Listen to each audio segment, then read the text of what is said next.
wa timu ya Atletico de Madrid Diego Simeone amesema kwamba watafanya lolote wezalo katika pambano ya leo ya nusu fainali ya duru ya kwanza ya ligi ya klabu bingwa barani Ulaya dhidi ya Arsenal.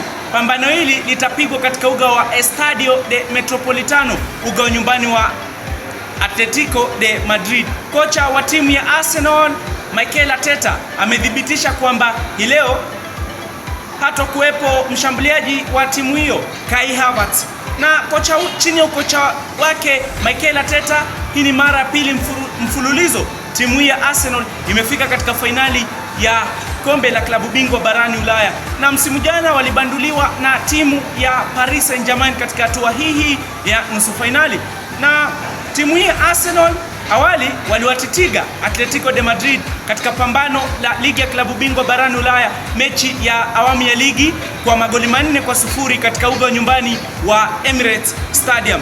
Kwa hakika hii leo kila ndege atafuruka kwa urefu wa mbawa zake. Gonga gogo hadi usikie mlio wake. Mimi ni mwana michezo DA.